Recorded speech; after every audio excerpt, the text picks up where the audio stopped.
I've been on the road, I've been doing shows. Now we eating steak, remember sleeping on the floor. We stillin' at the gas station when the time was cold. In the kitchen, hot still tryna flip it out the stove. Rockin' fake J's, praying that nobody know. Watch them take my dog away, it was way too hard to stay composed. Fight to see the light of day, all this blood on my clothes. I was tired every day, green light, it's time to go. I don't wanna live life fast or die too young. Die too young. 100 miles per hour, I might crash cause the good die young. Oi, gente, tudo bem? Passou um tempinho, mudei de visual, tô com um novo look, mas vamos para a segunda aula. Vamos para a segunda aula. Mudou o cenário, mudei de endereço, mudei de casa. Tô muito feliz onde estou morando agora. Graças a Deus, a realização de um sonho. Voltar a morar num bairro legal, perto de tudo, numa boa localização aqui em São Paulo. Sou aqui de São Paulo, sou carioca. Para quem não me conhece, sou Maíra Brito, sou bacharel em Direito e tô aqui nesse curso para aprender junto com vocês o direito administrativo. Sou carioca, moro em São Paulo há 14 anos e ainda tenho esse sotaque meio puxadinho, né? Não perdi o sotaque. E como prometi para vocês, né? Eu viria com a aula 2 explicando um assunto cavernoso, um assunto cabuloso, que é a questão da organização da administração pública. A organização da administração pública é um assunto um pouco mais difícil, mas nem por isso a gente vai desistir, a gente vai deixar de tentar aprender. Eu vou tentar passar aqui, nesse primeiro momento, uma introdução ao assunto, para que a gente tenha uma maior familiaridade, a gente tenha uma breve noção do que se trata a respeito do assunto, e a gente possa, com mais firmeza, adentrar no assunto na segunda aula, na segunda parte da matéria, com maior profundidade. Eu notei aqui um roteirinho, vou tentar me lembrar de cabeça, que a gente começa pela administração pública com 2 sentidos. A gente tem a administração pública direta e a administração pública indireta. Não vou desenhar nada, não vou fazer esquema, eu quero que vocês prestem atenção no que eu estou falando. A administração pública direta, ela vai fazer parte dela, da administração pública direta, quem? A União, os estados, o Distrito Federal e os municípios. Quando você pensar na administração pública direta, você tem que pensar como se eles fossem a diretoria, como se eles fossem os manda-chuvas, que não tem ninguém acima deles para eles se subordinarem, para eles responderem a alguém. Se você fizer um comparativo com o direito tributário, você vai se lembrar, basta você se lembrar que, por exemplo, municípios e estados dividem, muitas das vezes, a arrecadação de tributos. Então, o que acontece? Eles são ali parceiros, eles são ali, camaradas, sabe? Camaradas. Então, o que acontece? Quando você pensar em administração pública direta, você pensa, opa, são os manda-chuvas, o pessoal, é a galera bam. Então, o que vocês têm que pensar? Vocês têm que pensar, a União, são os estados, Distrito Federal e municípios. São essas entidades, são essas pessoas jurídicas de direito público. Eita, soltou balãozinho, porque eu lembrei da palavra. Não sei porque que isso começou a fazer na minha câmera, começou a soltar uns balãozinhos, uns joinhas. Então não reparem muito nisso não. Vamos continuar aqui na matéria. Vem comigo. Então o que acontece? Que eu tava falando que os estados, Distrito Federal, municípios e União, eles vão ter, eles vão fazer parte da administração pública direta, porque eles são pessoas jurídicas de direito público interno. Porque é como se eles fizessem parte da formação do Estado. Da formação do Estado, dali da formação do Estado, né? Do que constitui um Estado para o Estado existir.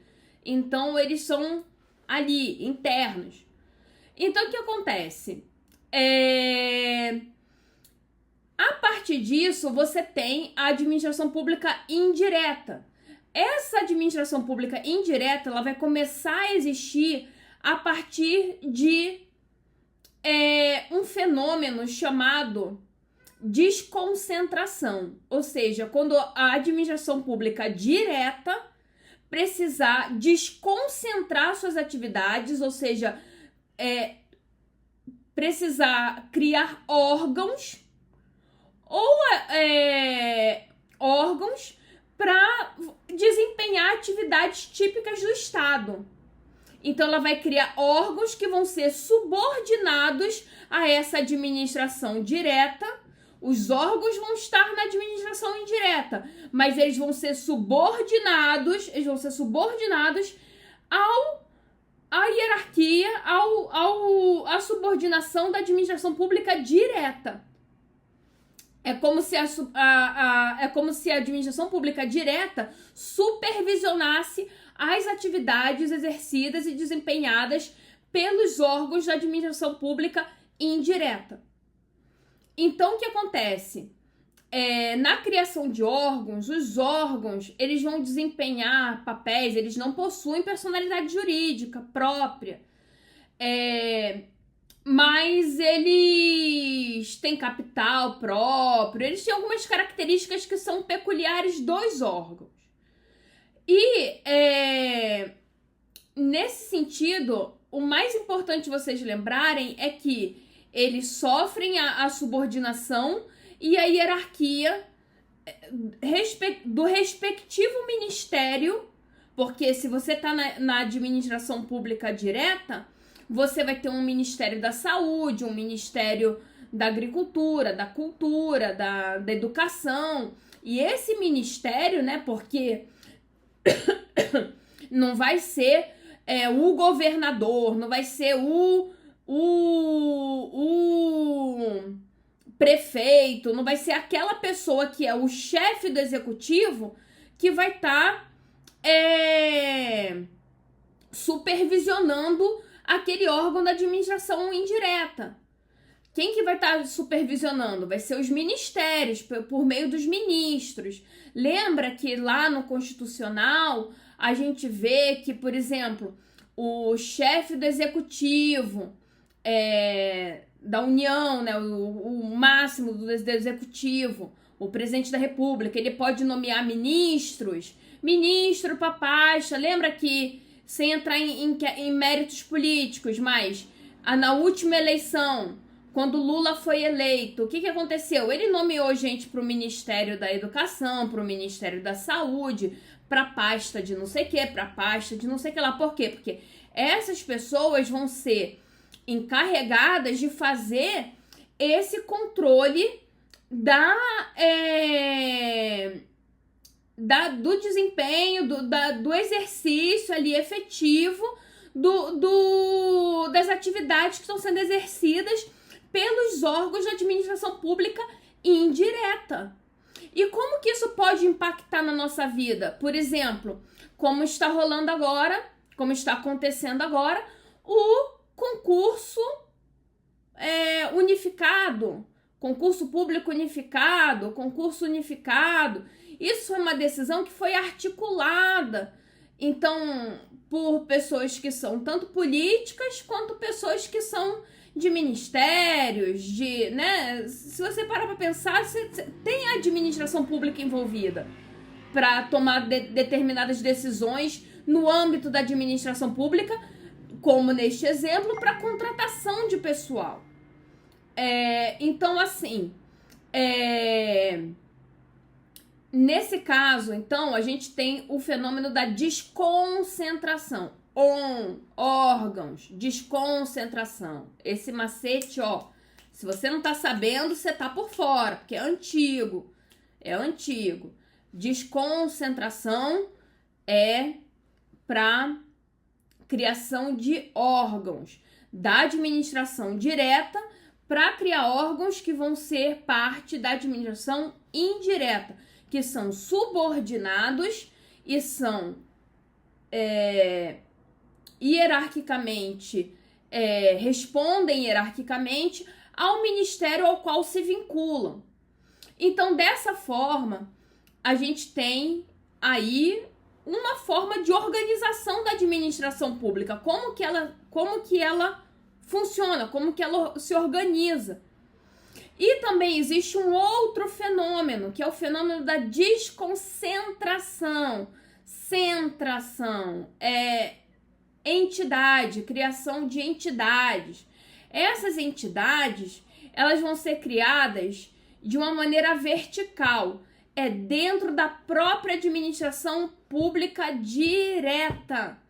Então, eu crio uma nova entidade, ela vai fazer parte da administração pública direta e ela vai fazer o quê? Ela vai desempenhar atividades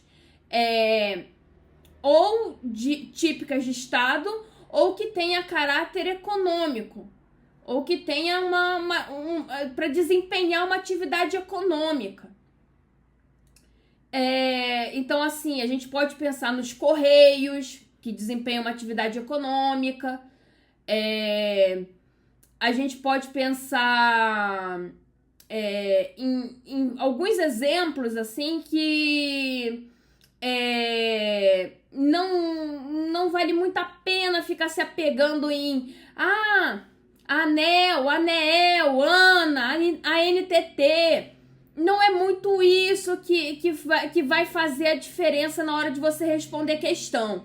Você saber se uma agência reguladora, qual é o nome dela, qual é o exemplo de agência reguladora. Não é isso que vai fazer diferença. É legal você pesquisar e ficar...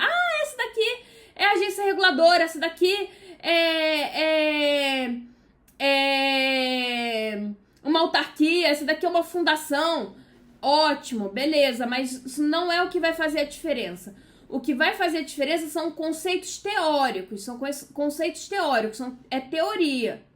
É isso que vai fazer a diferença na hora de você fazer a prova. Então, preste atenção.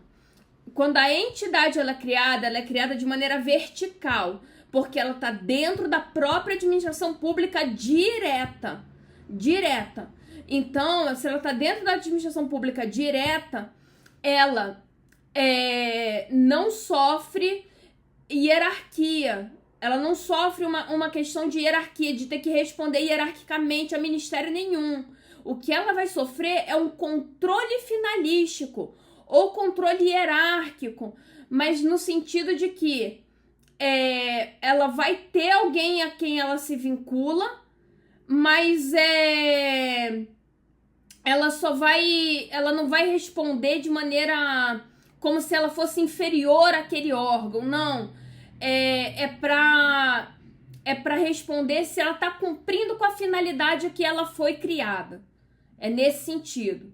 E ela não vai ter subordinação, nesse sentido de subordinação, de como se ela fosse inferior também, como se ela tivesse que responder, não inferior, como se ela tivesse que responder, acatar as ordens vindas de um ministério ao qual ela esteja vinculada, ou alguma outra entidade ao qual ela esteja vinculada.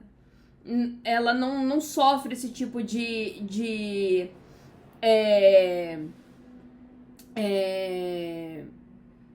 dever como um órgão sofre.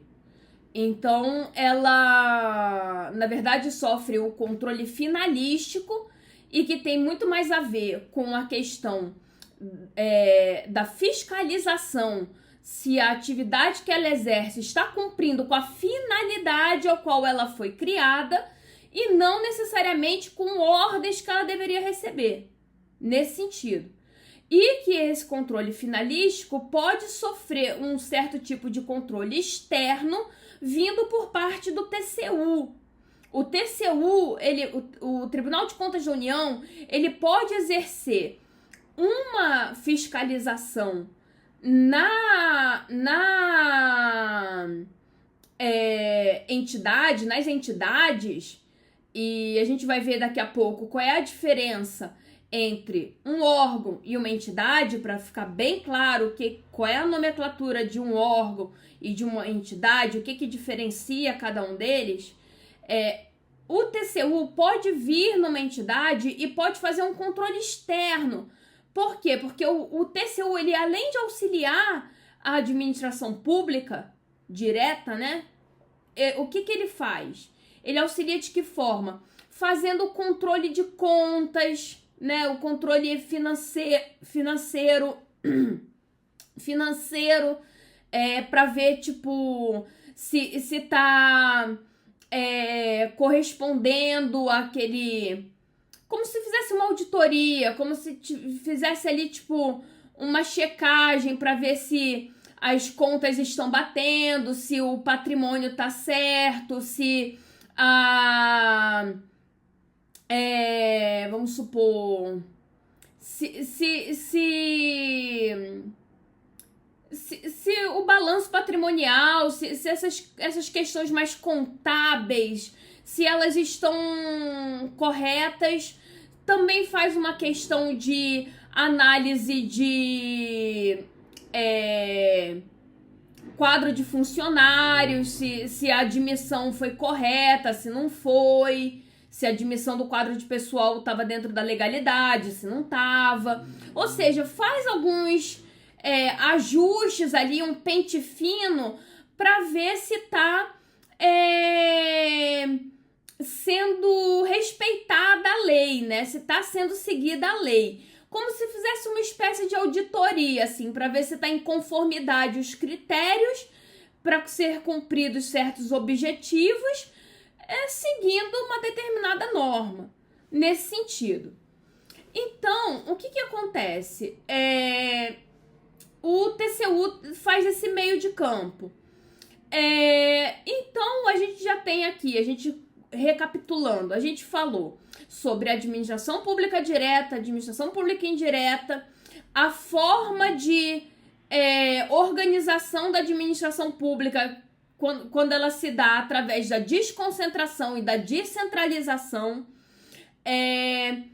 que uma ocorre através da criação de órgãos e outra ocorre de maneira vertical dentro da própria administração pública direta, na criação de entidades.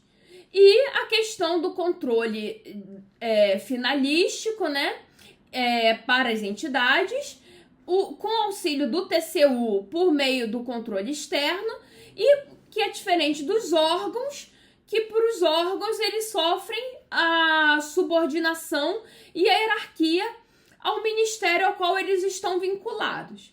Então, em suma, a introdução do nosso curso nessa parte de organização da administração pública é esse panorama. É isso que eu quero que vocês tenham em mente nesse primeiro momento, para vocês se organizarem, começarem a refletir sobre a questão da organização da administração pública. Espero que tenha ficado mais claro para vocês como que a organização pública se organiza. E no próximo capítulo desta novela, que é a novela da sua vida, onde você vai ser aprovado, o que vai acontecer? Eu vou começar a falar quem faz parte da administração pública indireta e explicar cada uma dessas pessoas que fazem parte da administração pública indireta. Porque a da administração pública direta, vocês já sabem, né? São os manda-chuvas. São quem? União, Estados, Distrito Federal e municípios. Lembra? Ótimo. Então, no próximo bloco eu vou vir com as pessoas que fazem parte da administração pública indireta e explicar cada uma delas. Um beijo, tchau. Tomara que vocês gostem desse primeiro capítulo. Um beijo, tchau, tchau.